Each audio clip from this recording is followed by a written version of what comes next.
क्या आपने कभी सोचा है, महाभारत का युद्ध सिर्फ इसलिए नहीं हुआ कि कौरव और पांडव लड़ रहे थे, बल्कि इसलिए हुआ क्योंकि धरती खुद न्याय चाहती थी। समय के उस विशाल आकाश में जब अधर्म की धूल सूर्य को ढकने लगी थी, जब राजाओं के हृदय में अहंकार ने धर्म का स्थान ले लिया था, जब सत्य को दबाया जा रहा था और छल को नीति कहा जाने लगा था, तब केवल मनुष्य ही नहीं, स्वयं धरती भी कराह उठी थी। कहते हैं उस काल में धरती का भार बढ़ चुका था।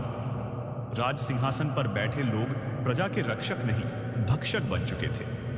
यज्ञ के नाम पर स्वार्थ, दान के नाम पर दिखावा और युद्ध के नाम पर प्रतिशोध चल रहा था। अधर्म की जड़ें इतनी गहरी हो चुकी थी कि न्याय का वृक्ष सूखने लगा था। उसी समय द्वारका में बैठे वासुदेव श्री कृष्ण सब देख रहे थे। वे जानते थे कि समय एक निर्णायक मोड़ की ओर बढ़ रहा है, परंतु युद्ध कहां होगा, किस भूमि पर होगा, यह प्रश्न अभी शेष था। एक दिन श्री कृष्ण अकेले यात्रा पर निकले।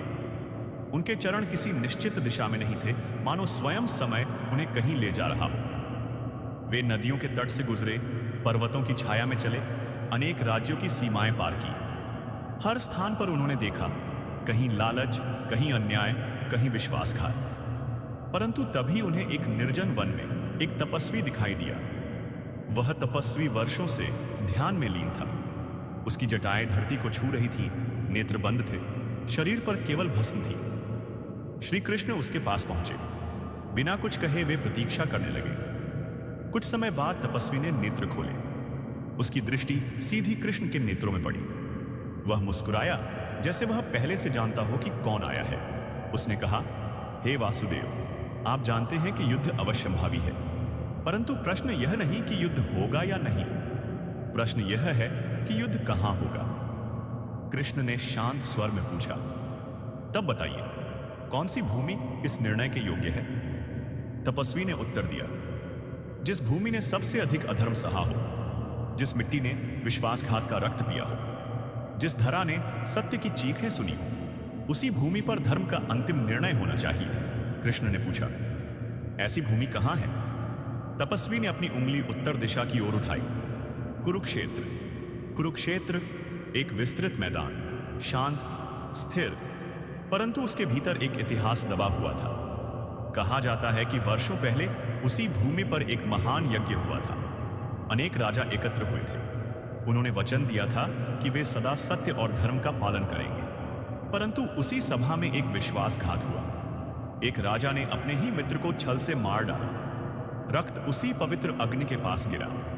यज्ञ की अग्नि साक्षी थी, धरती साक्षी थी, परंतु न्याय नहीं हुआ। उस दिन से वह भूमि मौन थी।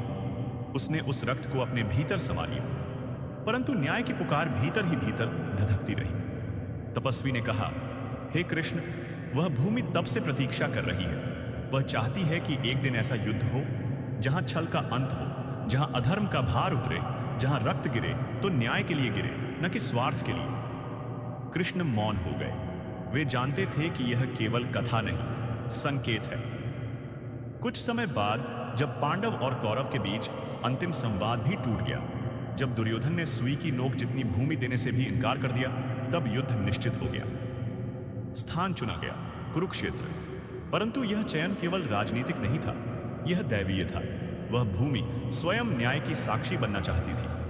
जब दोनों सेनाएं वहां पहुंची तो कहा जाता है कि पहली रात धरती कांपी थी, मानो वह पहचान रही हो कि समय आ गया है। वर्षों से दबा हुआ इतिहास अब समाप्ति की ओर था। 18 दिनों तक युद्ध चला।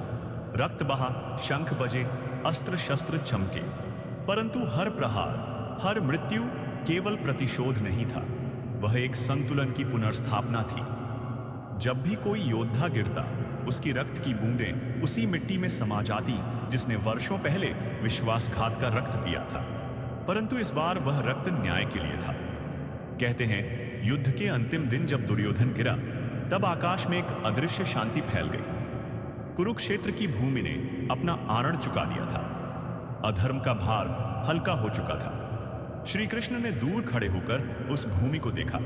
उनकी आंखों में करुणा भी थी और संतोष भी। उन्होंने धीरे से कहा, अब संतुलन लौट आया है। लोग कहते हैं कि महाभारत का युद्ध केवल भाइयों का संघर्ष था, परंतु संतों की परंपरा कहती है वह धरती का आर्तनाद था, वह न्याय की पुकार थी, वह उस अधूरे यज्ञ की पूर्णाहुति थी जो वर्षों पहले विश्वासघात से अपवित्र हुआ था। कुरुक्षेत्र आज भी एक साधारण मैदान जैसा दिखता है। वहां घास उगती है, लोग चलते हैं, सूरज उगता है और डूबता है। परंतु यदि कोई शांत मन से वहां खड़ा हो तो उसे उस मिट्टी में इतिहास की धड़कन सुनाई दे सकती है, क्योंकि कुछ युद्ध केवल तलवारों से नहीं लड़े जाते, कुछ युद्ध समय लड़ता है, कुछ निर्णय मनुष्य नहीं स्वयं प्रकृति लेती है। और शायद यही कारण था कि महाभारत का युद्ध कहीं और नहीं कुरुक्षेत्र में हुआ। अब सोचिए, क्या यह केवल एक संयोग था या फिर सचमुच धरती ने न्याय मांगा था? अगर आज भी कहीं अधर्म बढ़ जाए, अगर कहीं सत्य दबा दिया जाए, तो क्या प्रकृति फिर से कोई कुरुक्षेत्र चुनेगी? सोचिए और बताइए, आपके अनुसार महाभारत का असली कारण क्या था? अब तक आपको यह कहानी अच्छी लग रही हो तो कमेंट में जरूर लिखना। जय श्री कृष्ण, राधे राधे कृष्ण। और अगर वीडियो अच्छी लगे तो यह भी जरूर बताना कि इस कथा का कौन सा भाग आपको सबसे अधिक छू गया। तो चलो मित्रों, अब आगे बढ़ते हैं इस रहस्यमयी कथा की ओर। कुरुक्षेत्र की धरती पर जब दोनों सेनाएं आमने सामने खड़ी थीं, तब केवल शंखनाद ही नहीं गूंज रहा था। उस क्षण समय भी ठहर गया था। हवा में एक अजीब सी गंभीरता थी। ऐसा लग रहा था मानो आकाश, धरती और दिशाएं भी उस निर्णय की प्रतीक्षा कर रही हैं जो युगों तक मानवता को दिशा देगा। उसी क्षण अर्जुन ने जब अपने ही बंधुओं, गुरुओं और मित्रों को सामने खड़ा देखा तो उसका हृदय कांप उठा। गांडीव हाथ से ढीला पड़ गया। उसने श्री कृष्ण से कहा, मधुसूदन, यह युद्ध किसके लिए? राज्य के लिए? सुख के लिए? यदि अपने ही अपनों का वध करना पड़े तो ऐसी विजय किस काम की? यही वह क्षण था जब कुरुक्षेत्र केवल युद्ध भूमि नहीं रहा, वह ज्ञान भूमि बन गया। यहीं पर श्री कृष्ण ने वह दिव्य उपदेश दिया जिसे आज हम भगवत गीता के नाम से जानते हैं। कहा जाता है कि जब श्री कृष्ण अर्जुन को आत्मा, कर्म, धर्म और मोक्ष का रहस्य समझा रहे थे, तब धरती शांत थी। युद्ध प्रारंभ होने से पहले ही धर्म का बीज बोया जा चुका था।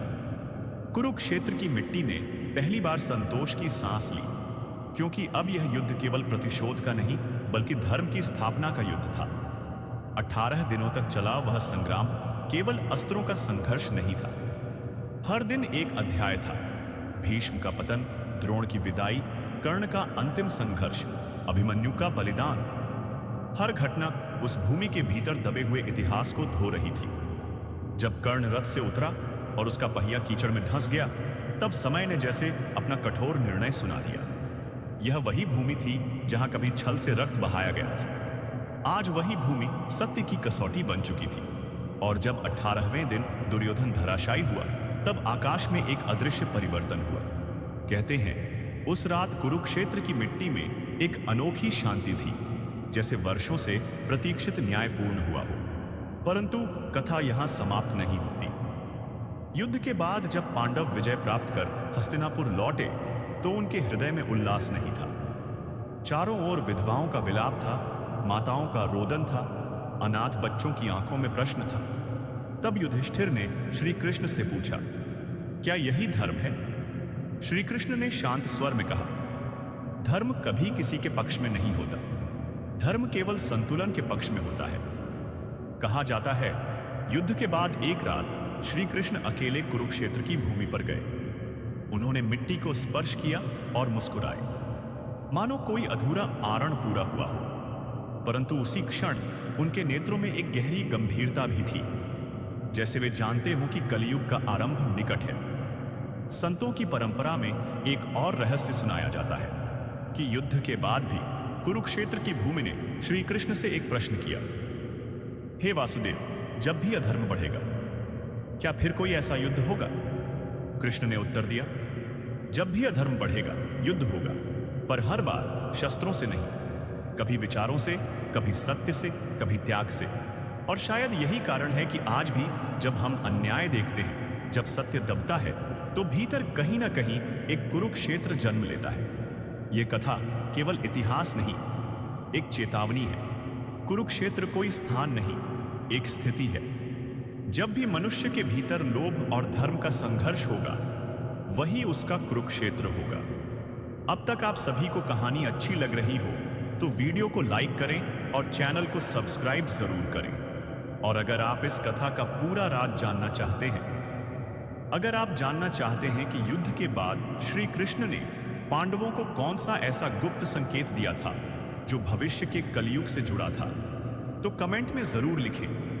इस कथा का अगला भाग लेकर आओ, क्योंकि अगले भाग में हम जानेंगे क्या सच में महाभारत के बाद भी एक अदृश्य युद्ध शुरू हो चुका था? क्या कलयुग की नींव उसी दिन रखी गई थी? और क्या कुरुक्षेत्र का रहस्य आज भी जीवित है? अगर वीडियो अच्छी लगे तो वीडियो को लाइक करें, चैनल को सब्सक्राइब करें और कमेंट में जरूर लिखें राधे राधे कृष्ण, जय श्री कृष्ण। फिर मिलते हैं अगली रहस्यमयी कथा में। हर हर महादेव।